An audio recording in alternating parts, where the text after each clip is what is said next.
I want you to get into the perspective of who am I as a friend? Even better, I want you to ask yourself, would I be my best friend? I think the basis of being a good friend is first being a good friend to yourself. Would you treat a friend how you've been treating yourself? Answer that question. Hey guys, my name is Aliesha, or you can call me Ali, and we're back for another video. This video is about how to build a relationship with yourself.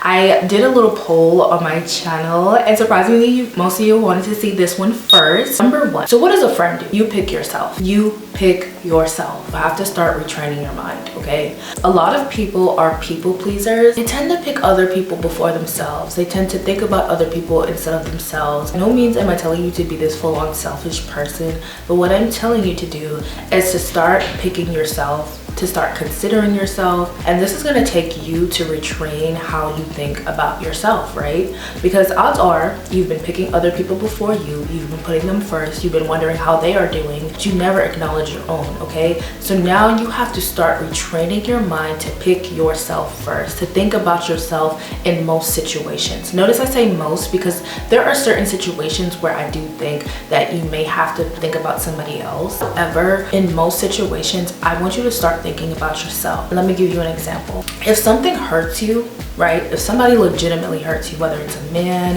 whether it's a friend, do you end up choosing yourself in the end?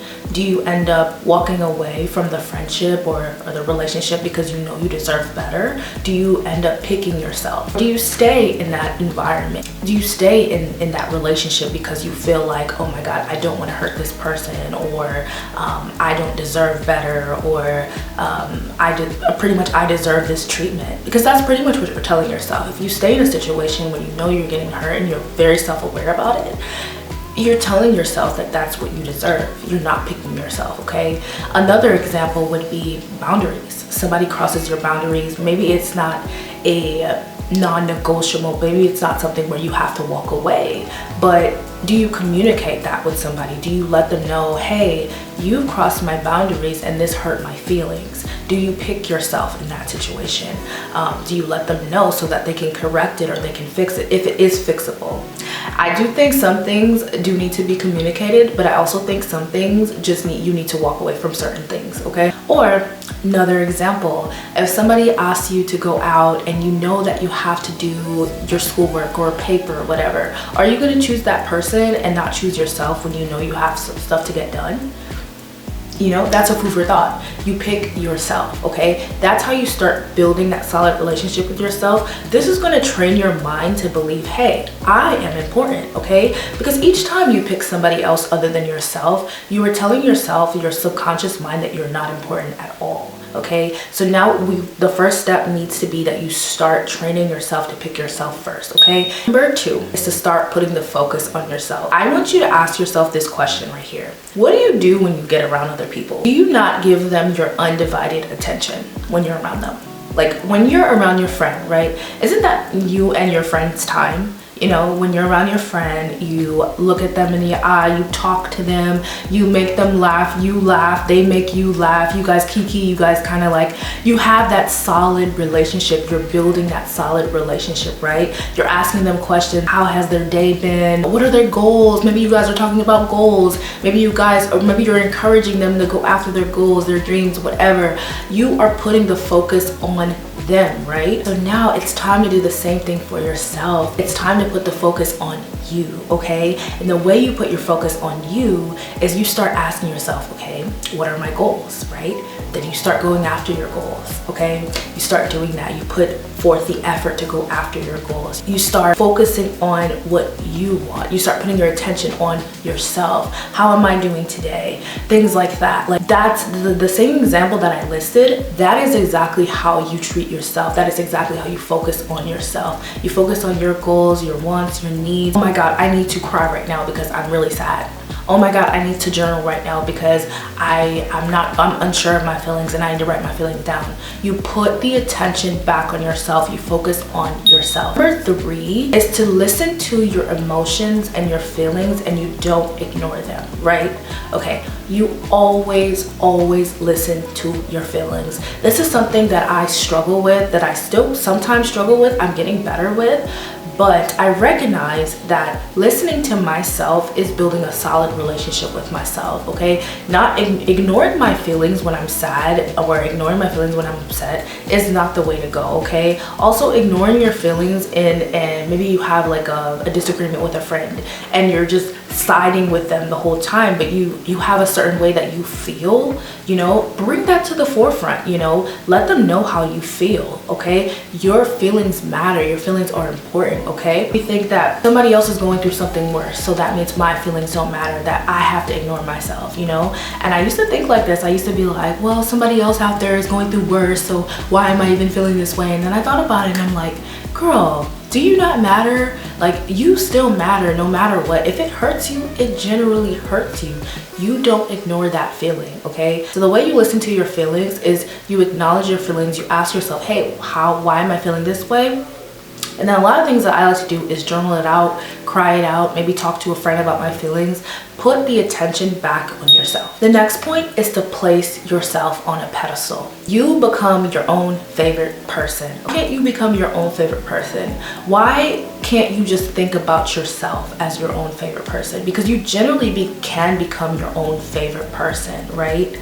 Okay, what do you think about when somebody's your favorite person, right? You're probably like, oh my God, I love the way this person makes me feel. I love the way they make me laugh. This person is amazing to me. They're always checking on me. They're always this, they're always that. Become your favorite person. You start doing things by yourself. You start having fun yourself on different solo trips, taking yourself on different solo dates, you know, taking yourself to different things that make you happy. Like for me, the things that I love taking myself on, I love going on solo dates. I love going on solo trips. I love going on solo staycations. I also love doing yoga, Pilates, horseback riding. Like those are the things that bring me joy. And I generally enjoy doing these things by myself because I have placed myself on a pedestal. The other way that you place yourself on a pedestal is you start taking care of yourself, right? When you place yourself on a pedestal, 1, you choose yourself. 2, you do a bunch of self-care, okay? You make sure yourself is groomed. You make sure yourself is taken care of. You place yourself on a pedestal. You start becoming your favorite person.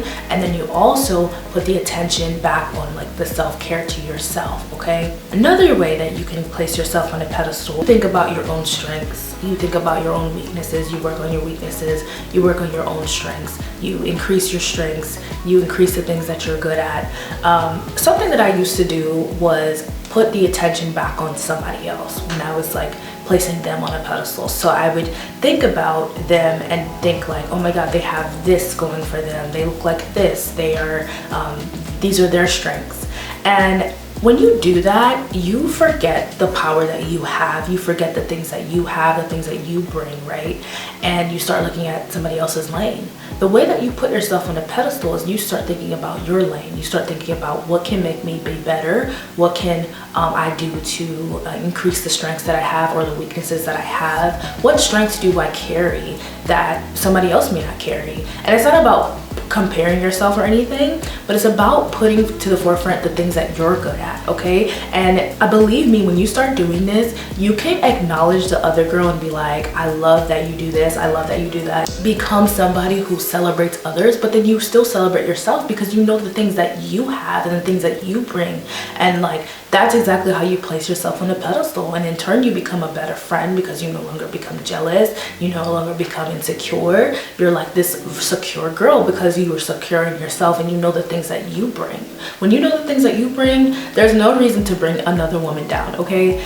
And we are grown women over here. We don't do that. We uplift, all of that. So yeah. Next one I kind of touched on a little bit. And number 5 is to start getting curious about yourself. One thing I always say on my channel is to get to know yourself, okay? When you are first meeting somebody, what do?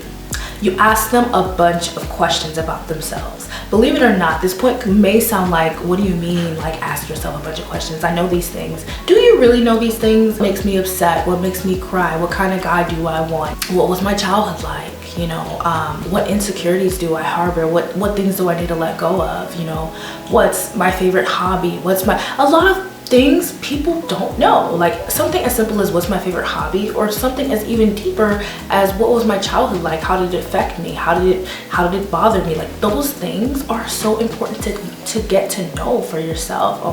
I have a journaling video. If you want to get deeper into journaling, go ahead and watch that video, because that kind of says like the type of questions that I used to ask myself when I was learning in my self-love journey. And I think it's a very beneficial video.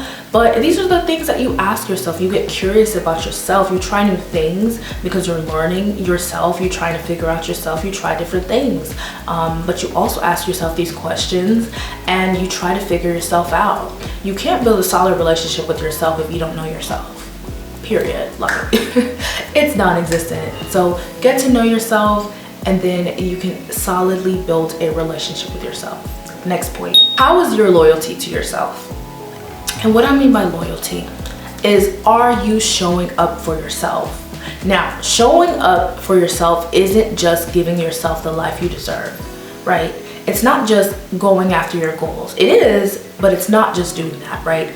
Showing up for yourself means that when you're upset, when you're crying, when you're angry, you ask yourself, why am I angry?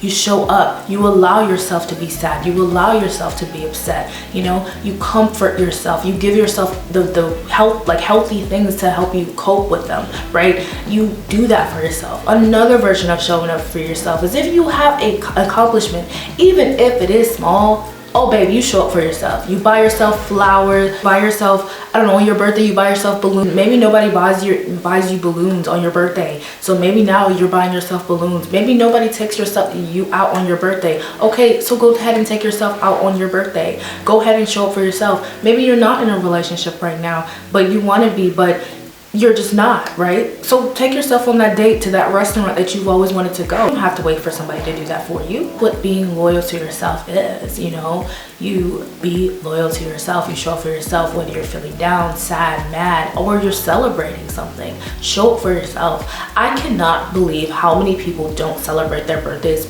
Like, that's the day you were born. Completely understand, but now it's the time to start giving yourself the things that you didn't get in your childhood, okay? Start celebrating your birthday, which it's okay to not do anything if that's something that you want to do for your birthday. But the people that actually know they want to do something for their birthday and they never do it because they've never been celebrated themselves, start celebrating yourself, even if the win is small. If you woke up this morning and you woke up at like 7 o'clock and you always wake up at 9 o'clock, celebrate it. Tell yourself good job. Like, it's so simple. Number 7 is being kind to yourself and showing yourself more compassion, okay? You have to be kind to yourself. Stop being so hard on yourself. One of the things that I'm working on this year is to stop being so hard on myself when I don't do some of the things that I say. I'm a pretty productive person, but when I am not on my grind, I'm gonna get mad at myself because I'm like, oh my God. Like, you know what? Acknowledge it. Acknowledge your mess up. Also be kind to yourself. Okay that you didn't get the thing that you wanted to get done, but be nice to yourself. Don't call yourself bad names. Don't call yourself mean names. You know, if it's regarding your looks too. When I was learning to love myself, I had to stare at myself in the mirror and be like, you're so beautiful, you're so great, you're so this, you're so that. Because like oftentimes people like will look at themselves in the mirror and start like berating themselves, start making themselves feel bad about the way they look, and it's like, girl, do you not know that you're beautiful? Do you not know that you look good? Okay, you know, you have to start being kind to yourself. Spew out good things in your life. Number 8 kind of goes along with this one, but you would be honest with yourself if you were your friend. If you were your friend, you would be honest with yourself, okay? Along with kindness, I believe in accountability, and I believe that if you know that you have not been on top of your stuff, that you do need to acknowledge that, and you need to be like, you know what can I do to make my life better? What can I do to make tomorrow better? I didn't get up and go to the gym. What can I do tomorrow to make it better? Hold yourself accountable. If you hurt a friend and you know you hurt their feelings and it is your fault, hold yourself accountable. Apologize, okay? You're not perfect. We all aren't perfect, okay? but hold yourself accountable. You aren't perfect. Somebody who's a friend to themselves is honest with themselves. If you want to be a friend to yourself, I feel like the #1 tip is honesty. The next point is to start doing things alone. I know I talked a little bit about this earlier, but do things alone. Start cultivating your own hobbies. Start going on solo dates. Maybe take a staycation or a solo trip. I know initially it can be nerve-wracking to start doing things alone, but when you start doing things alone, you start building a solid relationship with yourself. You start becoming comfortable being alone and being by yourself. That's something I did. And now being alone doesn't bother me. Definitely start small. Maybe don't try a solo trip initially, but what I would say, maybe try going to a class by yourself, like a yoga class or something. I think that's perfect because there are other people that go there by themselves. You know, there's other people learning something new. Try a beginner class, you know. Those are the moments where you can kind of try something new, right? And then from there you start building up. Maybe you go out to dinner by yourself, okay? And then maybe up for the dinner, after dinner you go to the staycation by yourself, and then try a solo trip by yourself. There are so many ways to do these things alone.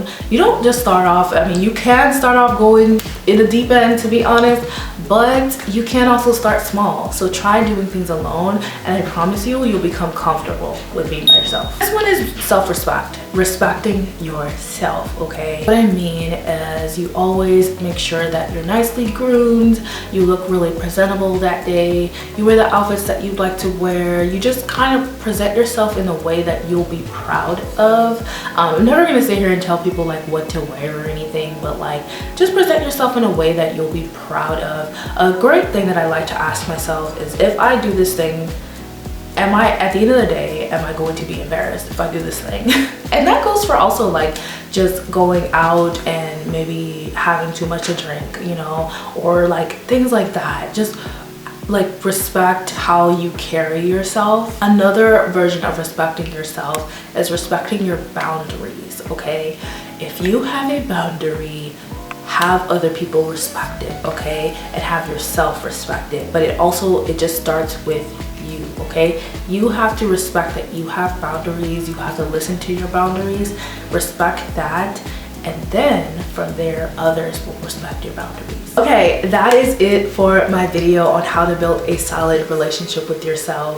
These are the things that I did to build a solid relationship with myself, and just remember that these things do take time. You have to actively practice them almost every single day. So make sure you are practicing these things, and I promise you, you will start to be your own dream woman. Bye.